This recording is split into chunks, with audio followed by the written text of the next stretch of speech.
to the ABC Podcast. Always be cool.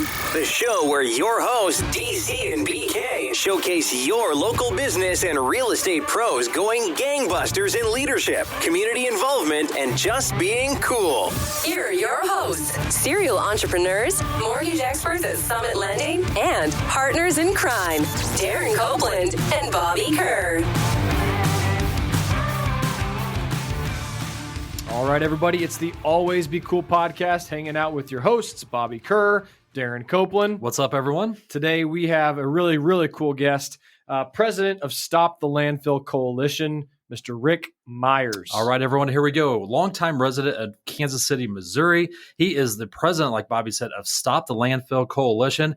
He has a Facebook page of over 4,000 members, which is incredible. He also has a PAC with a fundraising goal of over $250,000. He's become an expert on local politics, I'm assuming. I'm sure we'll hear some stories about that.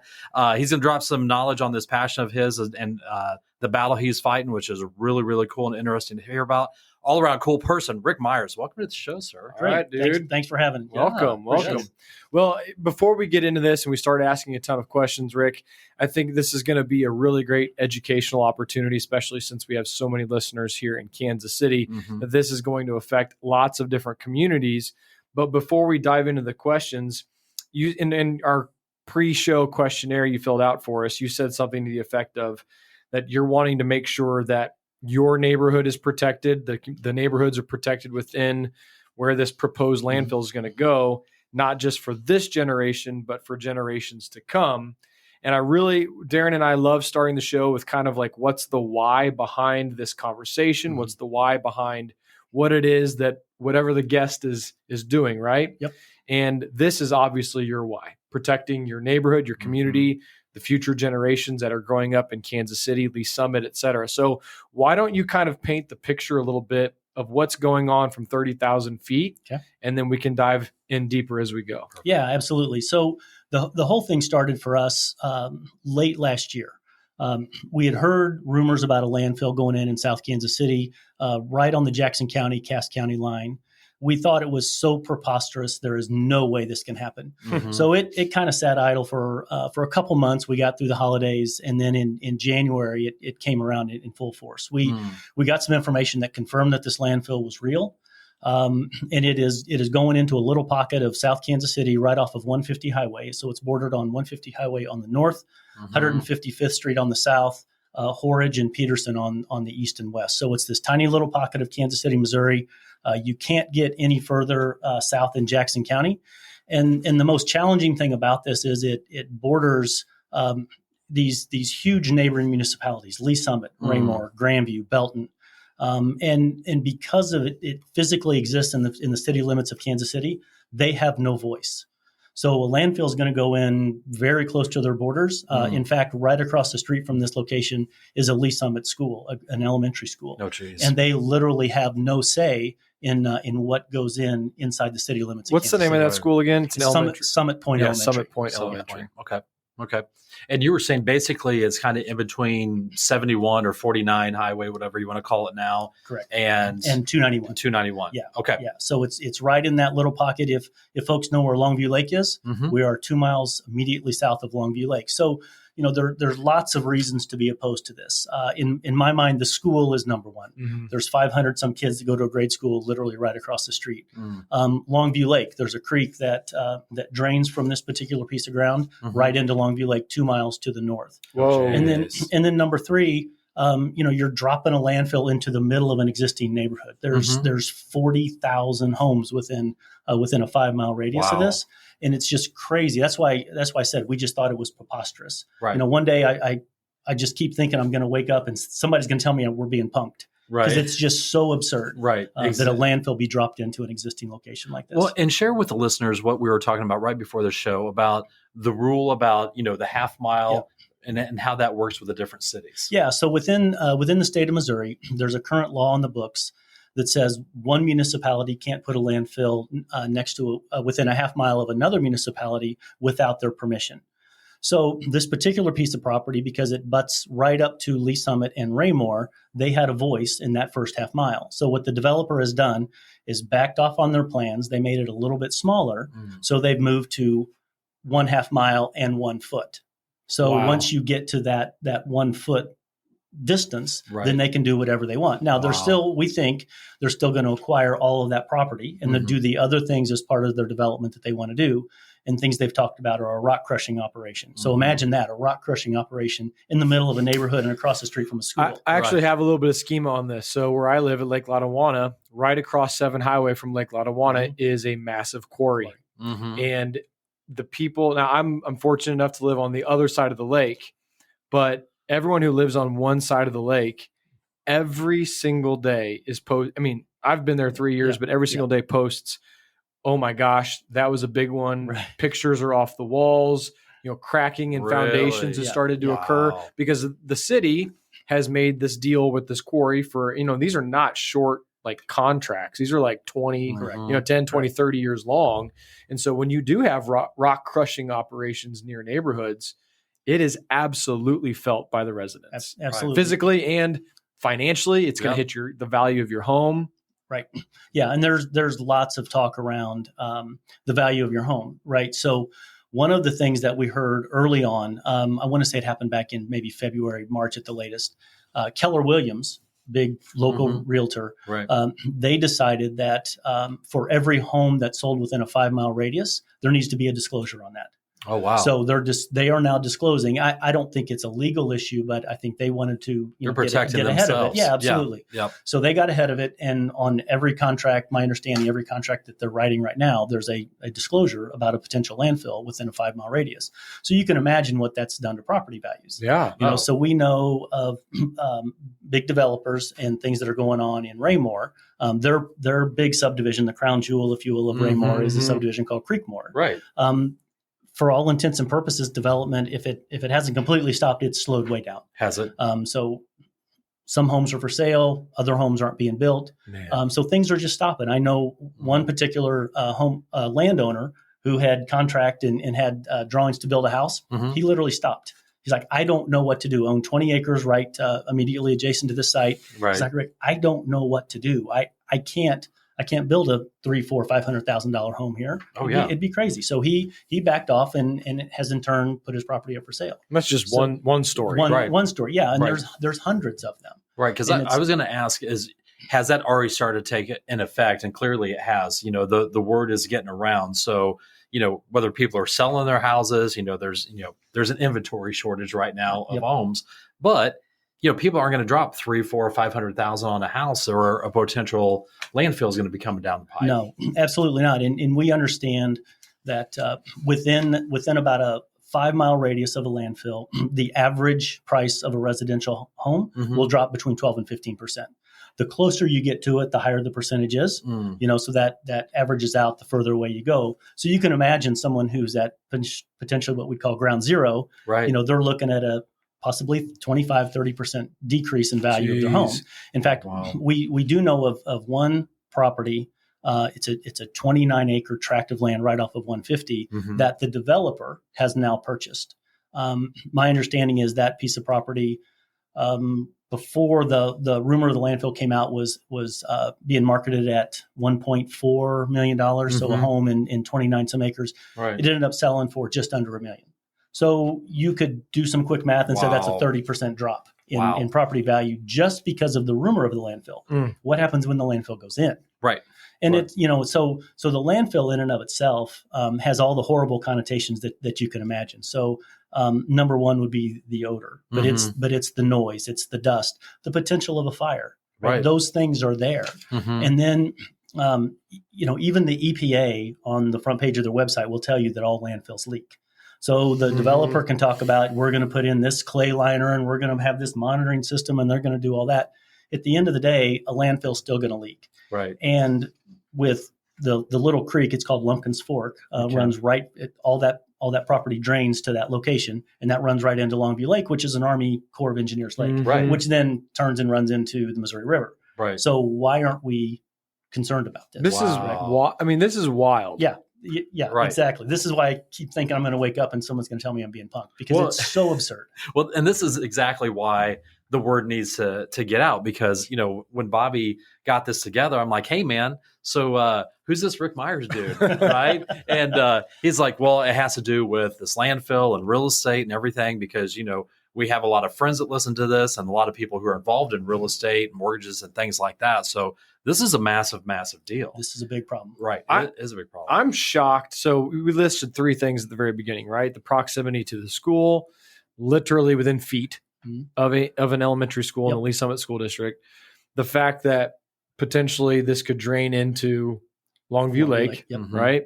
And then, of course, the neighboring neighborhoods like Creekmore, which for those of us that are in Kansas City, and especially those that like to golf, Creekmore Golf Course is one of the nicest public golf courses in Kansas City. And I mean, this is massive. It is. And everything you just said about Creekmore is absolutely true. It's a big deal. But let's talk about the Kansas City residents. Yeah. So we live in this is kind of a rural area of Kansas City. And this area was built by retired firefighters now and retired police officers. So there was laws in the city of Kansas City that these guys had to live within the city limits. A lot of them live out there. And now it feels like, the city's kind of turned their back on them. And I mean, okay. Is this by design in this particular part? I couldn't. What do you think? I couldn't tell you. I couldn't tell you. We get lots of mixed messages from the city. Some instances we hear that they're all in, and other instances, we hear from people like the mayor and different city council members that they're opposed to it. They're with us in their opposition. They just had an election. There are 7 new members of the city council. I've talked to most of them personally. And they tell me that they're with us. In fact, Raina Park Shaw, who's the councilwoman for District 5, at one point told me, we've already had our landfill in District 5. We don't need another one. Right. So if you think about the old landfill down at 85th and 71 Highway, that's the one she's referring to. District 5 has already paid their dues. They've already had a landfill here. We don't need another one. Right. So I hope to take them at their word. Right. So what's like, where are we at in the process? Like, what's the next step? What's the next achievement that you need to, get done in order to continue to move in the right process? So what we're doing right now is trying to build awareness. So the grassroots kind of effort, the Facebook page, Stop the Lies, Stop the Landfill, is where we want folks to go for more information. Our team has also built a PAC, so killthefill.org. So we're in the fundraising mode. We're in the mode of trying to get more folks involved in our cause. We have 4,000 followers on the Facebook page. We want 5,000, and then we want 10. Right. So by the time we come back to Jefferson City in January, in the next legislative session, we'd like to have $250,000 in the PAC and 10,000 followers on the Facebook page, because then you become a real political force at that point. Sure. I mean, I think we are today with 4,000. We've been very vocal. We've been to House meetings, Senate hearings. We've been to City Council. We've been to Jackson County Legislature. We're very vocal. We're very present at all those things. So we're in kind of that awareness mode right now. The process to permit and build a landfill in the state of Missouri is anywhere between a 5 and 10 year process. So from the developer's perspective, it's still relatively early on, and they've got a lot of due diligence. They've got monitoring and wells, and they've got permissions. The Department of Natural Resources is one of the ultimate permitting authorities in the state. So they've got to go through that whole process. Technically, because of a vote we had at the city of Kansas City, there's a 1-year moratorium that the city council voted for. There's a 1-year moratorium on issuance of a permit. So the issuance of a permit from the city really doesn't happen until much later in the process. Okay. So while it's a nice effort from the city, and officially they can't do anything, it doesn't really stop the developer from furthering their cause. They're just kind of kicking the can down the river for another year, legally and legislatively with the city. The developer can continue to do what they need to do today. They're continuing to acquire property. So between what they outright own today, what they have under contract, and what they have control of under an LLC, they say they have enough property to do what they need to do. So they're gonna dig wells and monitor that. So they're gonna do all that due diligence and the testing that DNR is going to require. But officially, they can't get permits. So we're kind of on pause with the city of Kansas City. Same thing with the state, the DNR, they require, 6 months to do this and a year to do that. And so they're kind of in the middle of all that. Officially, with the state and with the city, there's been no formal request for a permit yet. Right. And that's why a lot of, for a long time, we weren't getting any response from anyone at the city or anyone at the state. They're like, well, there's no permit here. We don't have anything to react to. But we also know that in the background, conversations were taking place. And that's a lot of that's coming out now through some of our sunshine law requests. We're digging into some of these conversations and finding out there were conversations happening much sooner than what had been previously admitted to. Gotcha. So we're uncovering lots of information as we go. So then the next real step as we get legislatively is January, when the Missouri legislature steps up again and puts in their spring session from January to May. The bills that we were not successful with last year will come back around. We had HB 909 in the Missouri House. We went down and testified there. Had great support. That bill passed, I think, 139-16. Nice. Overwhelming support within the Missouri legislature. And the great thing about it was bipartisan support. So this is in today's environment, there's not many things that you can say are bipartisan. This is one of them. Right. So we had lots of wonderful support. Like I said, 139-16. Then it moved to the Senate. Everyone told us beware of the Senate. It's a different ballgame. And as we found out, we had great support in the Senate. We feel that the head count gave us, of the 34 senators, we feel we were probably in the high 20s in terms of support. So we felt our bill was going to pass. However, the developer hired 20 lobbyists. And I don't know how much you guys know about lobbyists, but lobbyists aren't cheap. No. So they hired 20 of what we heard were some of the best lobbyists in the state. And they worked the system. And as we got deeper and deeper into the legislative session, they had a May deadline. They had to pass the budget, and then they were going to end the session. So we were up against the deadline. So their plan was to run out the clock. So they, through the lobbyist efforts, got a couple of senators, one from St. Louis and one from Springfield, to filibuster. So during the time that our bill, Senate Bill 590, was being heard on the Senate floor, we got to hear about Dr. Pepper and high school events and how wonderful, there was a landfill over here at one time, and now it's a park. And everybody needs a landfill in their backyard was kind of the message. So it was really just to run out the clock. So basically, a senator, two different senators from over 200 miles away, in essence, lobbied for a landfill to be put in our backyard, all due to because it doesn't affect them at all. It doesn't affect them at all. Do you have their names? Like, do you get the list of the senators that vote for, vote against? So the primary senator that led the filibuster was Senator Mary Elizabeth Coleman. Okay. And then there was another one named Senator Curtis Trent out of Springfield. So they were the two primary guys who took up this 2.5, 3 hour session to just talk and basically filibuster. And that's the way the Senate works. If you can filibuster, if you can run out the clock, then you win. And that's the most disappointing thing.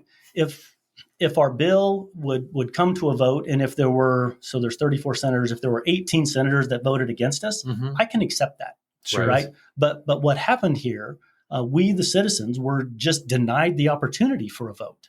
And that's frustrating. Right. So everybody played within the rules, but it's frustrating that the voices of the citizens were denied a vote because it was politically connected to a certain number of lobbyists. So that's frustrating. And sure, it's got to be frustrating when it's senators that aren't even in this area. Exactly. Right. So I just recently got back from DC on doing some lobbyist stuff on the mortgage side. Okay. And it's a very big eye opener of how it is. Like, it's amazing how anything ever gets done. Exactly. Right. Because you go inside the state cap or the Capitol building, and you've got a bunch of 20-year-olds that are almost running the country. Yep. Right. That's exactly right. Right. Which is unbelievable. They've got their law degrees, their masters, PhDs, everything like that. And they're literally the front runners that you have to go through in order to get to one of the House of Reps or the senators and things like that. So, man, I can't even imagine, the frustration that would be. But the thing is, what you said, which is really cool, is once you get up, the Facebook to 10,000 followers and you have the PAC going on, well, that's 10,000 voters. Exactly. Right. Exactly. That's where you can really get their attention and be like, hey, because everyone wants to get reelected. And, like you said, this is such a bipartisan and such a makes sense type of deal. Like you said, it's unbelievable that they were thinking about putting a landfill in that area. Yeah. So like, don't give up, right? Oh, yeah. Obviously, No, right? That's what they want. Well, we will not quit. I mean, we will fight till the end, and we have lots of things available to us as we fight. So again, we had incredible support from almost, I think, all of the local legislators on the House and the Senate side, and we look forward to their support in the future. Senator Rick Bratton from Cass County, he kind of led the effort on the Senate side.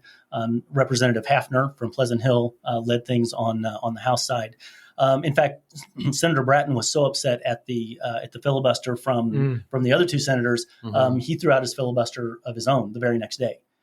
So he held the Senate floor for, I want to say, almost 9 hours, right up against the protest, basically. Absolutely, just bring this bill to the floor for a vote, and I will be happy to sit down. Wow. So it was all over the Facebook page, as you can imagine, that day. Yeah. And, the "you messed with the wrong Marine" was, all over the place. Yeah. So we were, we were cheering. And at that point, a lot of our followers actually left Kansas City that morning and drove to the Capitol in support of him.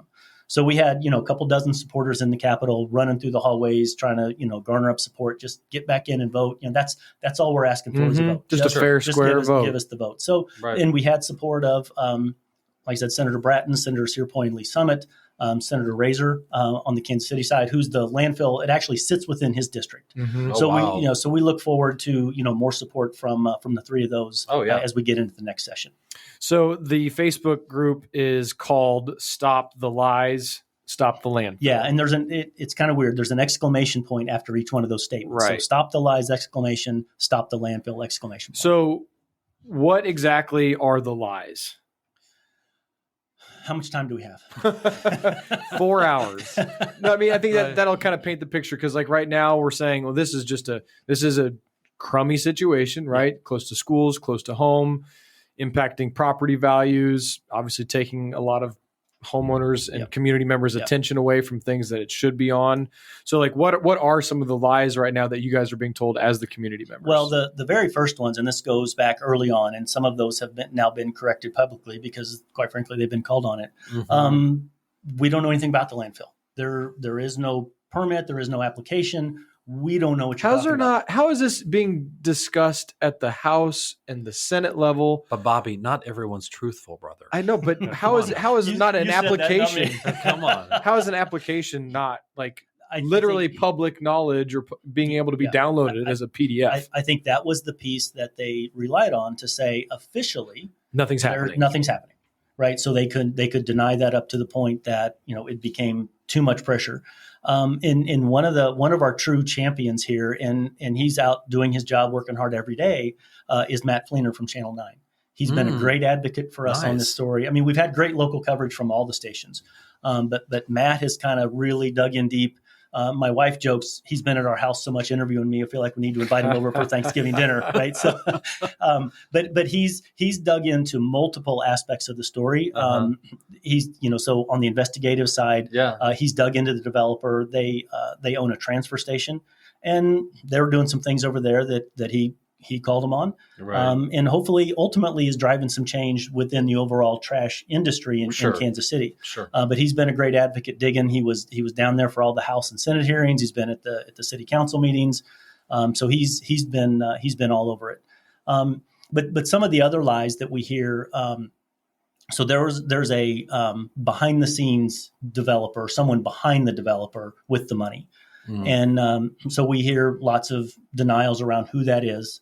And then there's been some info. I had the opportunity one morning to meet that gentleman directly, and the developer of the developer, the money behind the developer. Yeah. Okay. Yeah. So I met him, and he basically told me that some of the things that were stated at the Missouri House and Senate hearings were not exactly true. So words coming out of the developer's mouth directly. I can't tell you one way or the other if that's true or not. Right. But that's what he told me that morning that I met him. Right. So there's just any idea what those things are?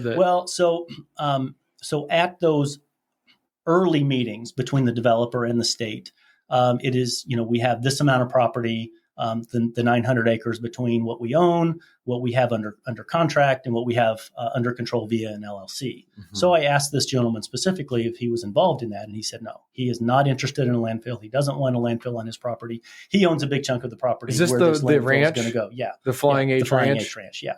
So he told me directly, and I want to believe him, and I told him that. I said, right. Sir, I want to believe you. Right. I hope that you are with us, and you don't want a landfill here. You have a beautiful Flying H Ranch facility here. Right. Let's keep that going. Right. Right. We all, as neighbors, we love that. So he specifically told me that there were some inconsistencies between what was told down there and what he believes. Okay. I couldn't tell you what is, where the truth lies. Money's a crazy thing, isn't it? Yes, it is. Yes, it is. Gosh. So, I've got lots of questions, but you've mentioned Mayor Lucas's name a couple of times, and we've read that he has publicly stated something to the effect of this spot is better served as residential development as opposed to a landfill. Sure.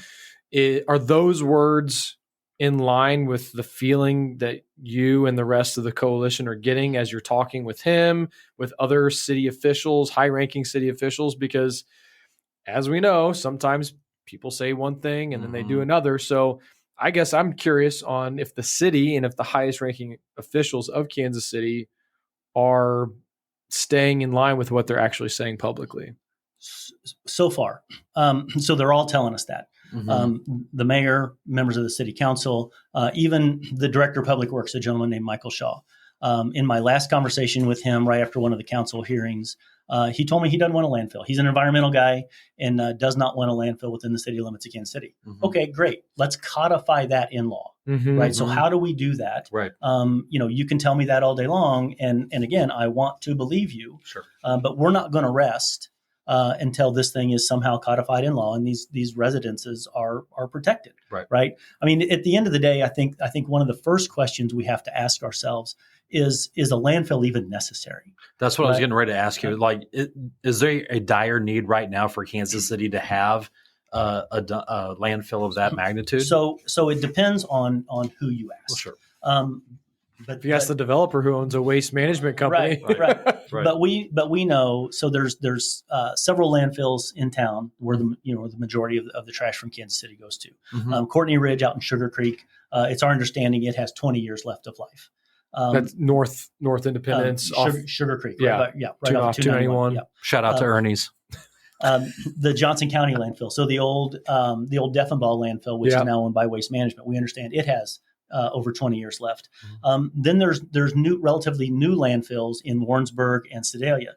So it's my understanding from folks within the trash industry in Kansas City that there's over 100 years of capacity within 100 miles of Kansas City.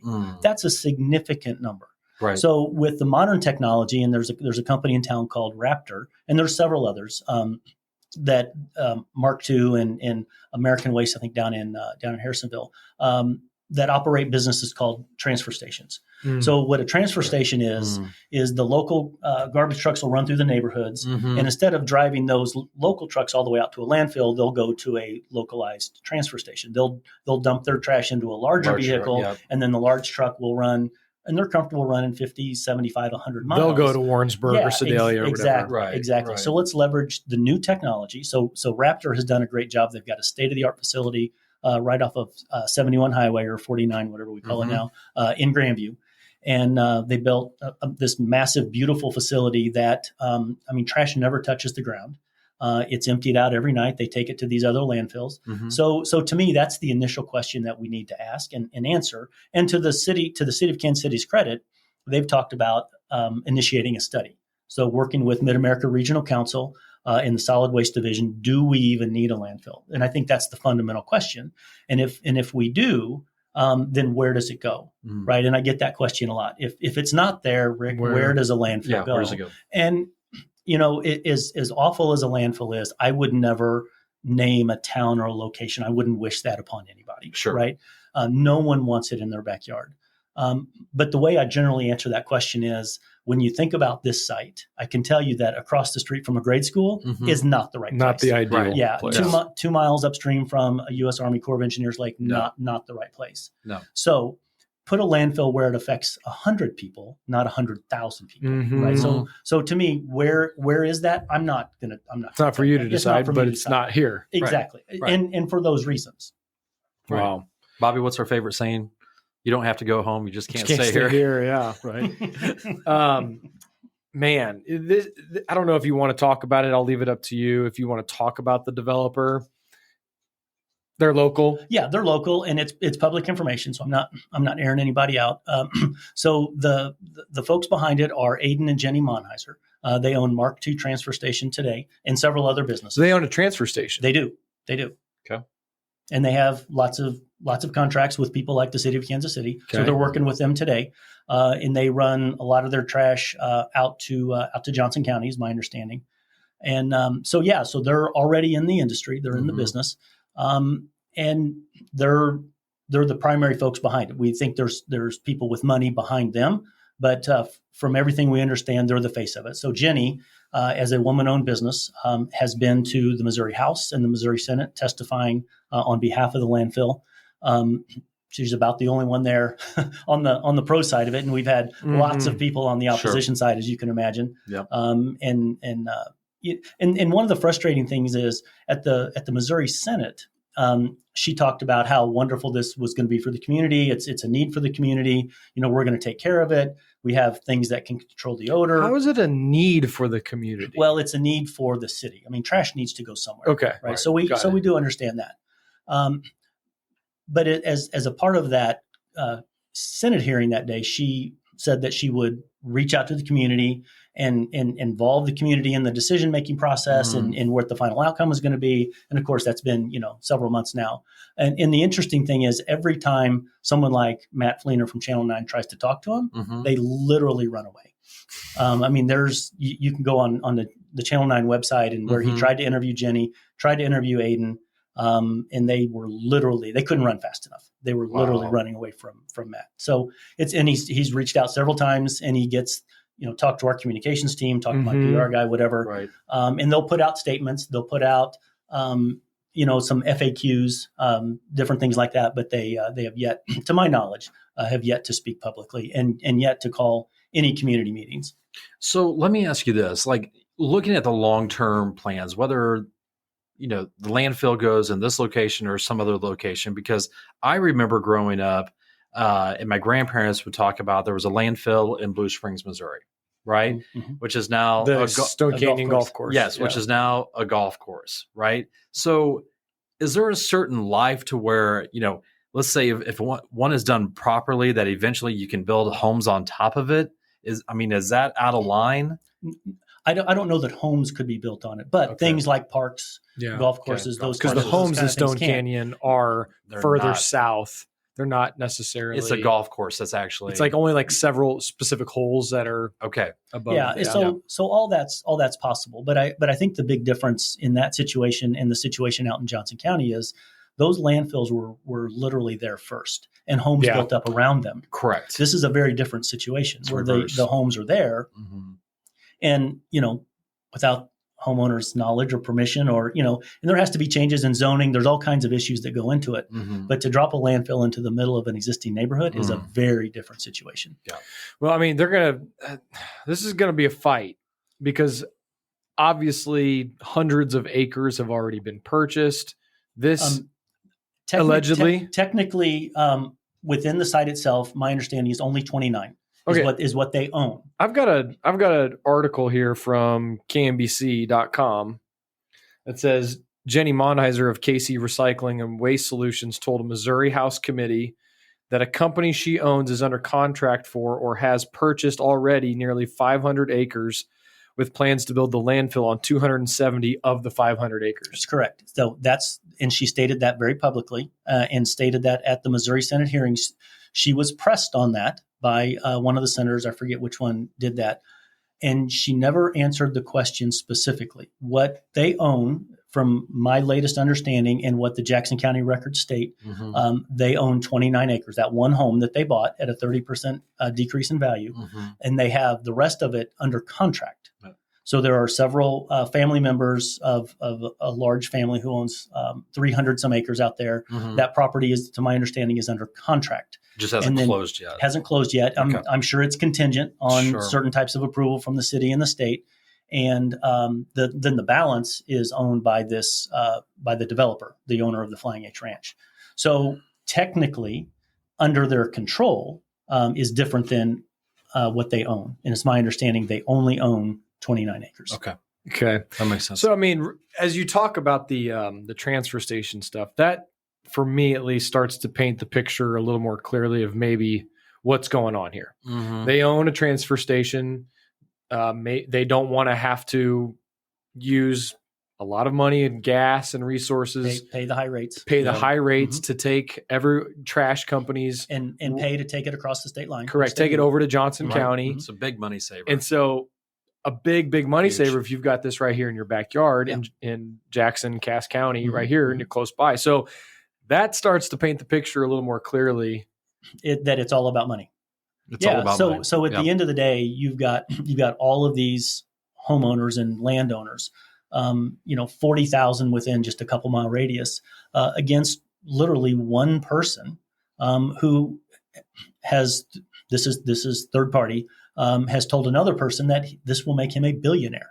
The landowner? The developer. Okay. Yeah. So my understanding, he told, this is hearsay, but I heard it from him directly that he told me this would make him a billionaire.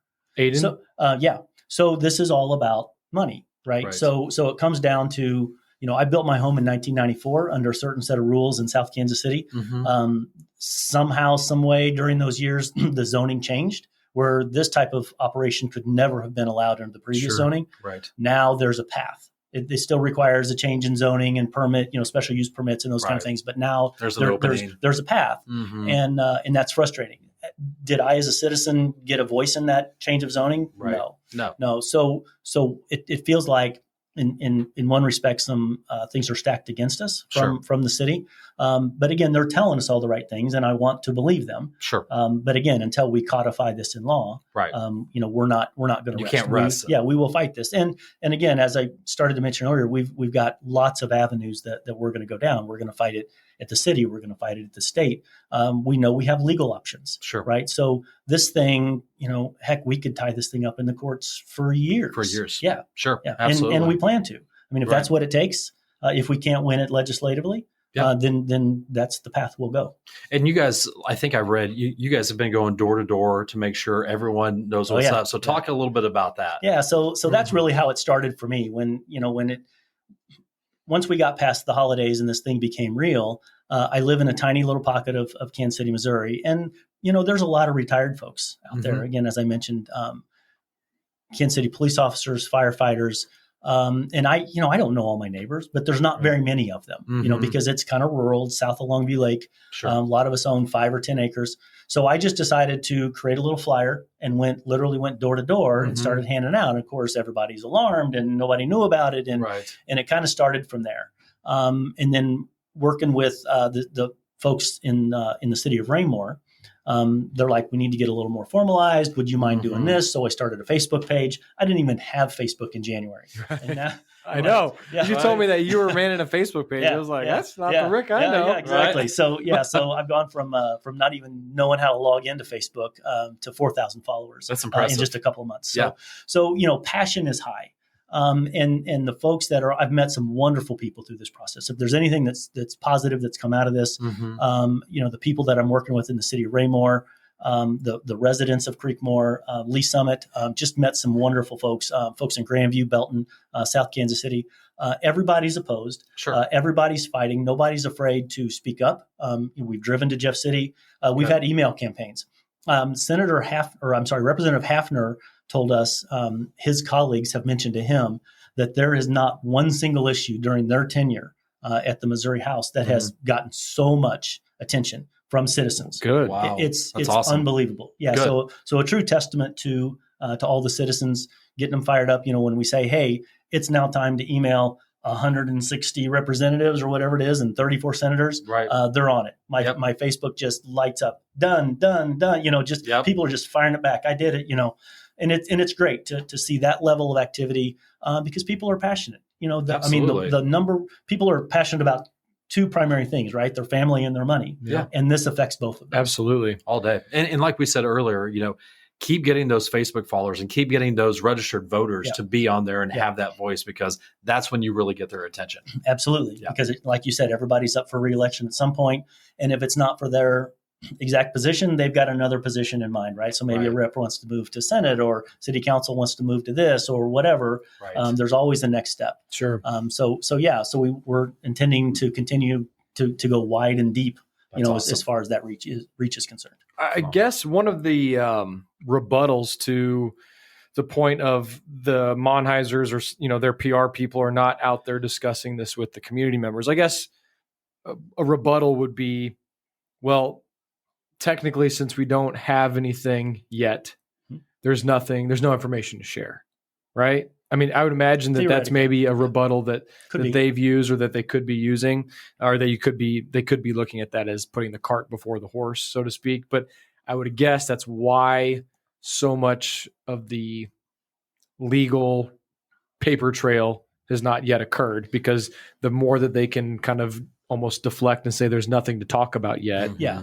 So I think part of the reason that it became as big as it did is it became public, I think, probably before they wanted it to. Sure. So it was learned about. It's hard to keep something like exactly, that quiet. Exactly. So once a municipality or citizens begin to learn about things, of course they're going to fight. Sure. So in response to your question, I would kind of agree. I mean, if I were them, I wouldn't want to go out and talk about it either, because they're going to get attacked wherever they go. Sure.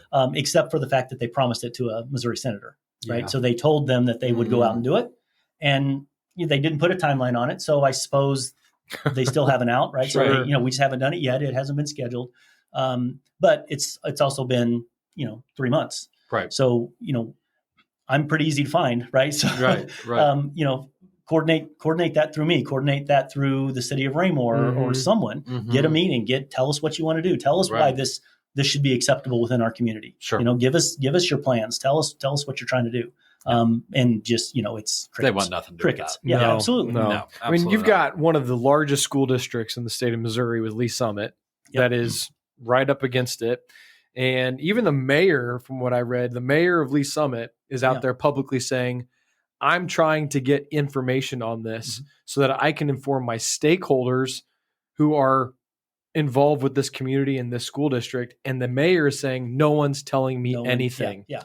That's a big deal. Is that Bill? Yeah. Yeah. And the mayor of Raymore is the same thing. And, and we've had incredible support from all of those communities. So the community of Raymore, Lee Summit, Grandview, Belton, Pleasant Hill, Peculiar, have all made public votes. They're opposed to this. I think every one of those school districts, almost every one of those economic councils within each one of those cities have, everybody's out there saying, we don't want this. I mean, this is a multi-generational decision. Absolutely. And once a landfill goes in, you've got the round of owners who own property today. So then what happens when they sell, right? So property values decrease, but you're not going to get the development, right? So there's never going to be, a new retail store. Eventually, maybe the grocery store down the street closes because the neighborhood's changing or decreasing in value. So it's going to be nothing but a downhill slide. And it's tax dollars out the door, right? Decreasing value. And all at a time when Jackson County, real estate taxes are increasing, right? So, so, one of the things we've been trying to argue with Jackson County in terms of the real estate assessment is, hey, we know this thing is going to decrease our property values, but yet you've increased my property by, 15, 18, 20%. I should be seeing a 20 or 30% decrease the other way. Oh, no, it's not official. So we can't take it. It's not, there's nothing there. Right. Wow. Exactly. So that's frustrating. Just, they'd be better off developing and getting more tax dollars, having more residential, retail, get it out of the homes for that way. Agreed. But I think the city of Kansas City if they are truly behind it, which again, we don't know if they are. Right. But they're looking at it from a public works perspective of, hey, we've got one right here. Maybe we get lower fees, whatever those reasons are. Again, we're hoping to take them at their word, including Michael Shaw, who's the director of public works. Hey, I don't want a landfill in the city. Okay, great. Awesome. Love that. Right. Let's see something to codify that. So how do we do that? So again, let's just recap and let's give the people where they can go to go get more information again on this. The website, Facebook page, all that fun stuff. Sure. Where can they go? Sure. So the Facebook page is Stop the Lies with an exclamation point, Stop the Landfill with an exclamation point. That's where we're gonna keep information updated. It's constantly flowing. Click the little notification button so when things do come through, it populates into your feed. The second thing for the PAC is killthefill.org. So that's where you can make a donation. There's a calendar with lots of opportunities to volunteer. So we're going around to picnics and fairs and art festivals, handing out flyers, handing out buttons, just to get the awareness out. I've even gone through Longview Lake on 4th of July weekend and put flyers on windshields that says, hey, you come to Longview Lake, this thing is threatened. Think about all the people that use Longview Lake, a 5K, maybe the Christmas in the park. Who's going to want to go out there if there's a landfill 2 miles away? It's just going to change that area forever. The whole time. Yeah. Have you guys been in touch with other communities across the country that have gone through something similar and ended up beating this so that you can almost follow a blueprint? We've reached out to a couple, and there's even a consulting firm that said, hey, hire us and we can walk you through all this. We interviewed them. We're already doing a lot of things that they've asked us to do or said that we should be doing. Sure. So we wanted to conserve our resources there. We've talked to some folks in St. Louis. There's currently a landfill on fire in St. Louis and has been for years. They're saying that, hey, you guys need to fight this. You mean it's been on fire for years? Yeah, I think it's called the Bridgeton landfill. It is on fire, has been on fire for years. And you can't put it out because it's just so deep. Yeah. Once a landfill fire starts, you literally cannot put it out. So it'll be there, so imagine a constant fire with all the challenges that are so all the toxins and everything that can be in a landfill. Imagine that right across the street from a grade school. Oh my gosh. Wow. That paints a really, really clear picture. Yeah. I grew up with Aiden in Blue Springs. He's a Blue Springs kid. Yeah. And my age, maybe there's an opportunity for maybe he'd want to come on the show. Oh, I'm sure he'd love to. And great. And talk about he'd probably want to come in tomorrow. This development they got. And maybe Rick and Aiden can sit down and have a conversation together. And you would welcome it. I would welcome it. Absolutely. Yeah. There you go, Mr. Aiden Monheiser. There's the invitation. Open forum debate. Challenge extended. There we go. Very good. Well, Rick, thank you so much for joining the show, man. Thanks Great job. We really appreciate it. Everybody should check out killthefill.org. Also, make sure to check out the Facebook group. It's a group, not a page. It's a group page. It's a group. Okay. Yeah. And that one, again, with the exclamation points is Stop the Lies, Stop the Landfill. Very good. Guys, Rick Meyer, the coalition to stop this potential new landfill in South Kansas City. We really appreciate you, buddy. You bet. Thank you. All right, guys. This has been the Always Be Cool podcast. Hanging out with Bobby Kerr and Darren Copeland and today's special guest, Rick Meyers. Be sure to subscribe and leave a 5-star review of the show wherever you listen to your podcast. Find us on Instagram, Facebook, and YouTube at Always Be Cool Podcast. All right, guys, take care. Always be cool. See you guys. If you are hearing this message, you've listened to the entire episode. And for that, Darren and Bobby thank you from the bottom of their hearts. They hope you enjoyed this new episode. And if you did, please leave them a review on Apple Podcasts, Spotify, or wherever else you're listening. Please share this episode with others who may be interested in our community. Also, feel free to let DC and BK know which business or community leaders you'd like to see covered in future episodes. Get in touch in the comments or on social media. See you next time for a new episode. And remember, always be cool. This podcast is powered by Summit Lending, NMLS number 1850081, Equal Housing Lender.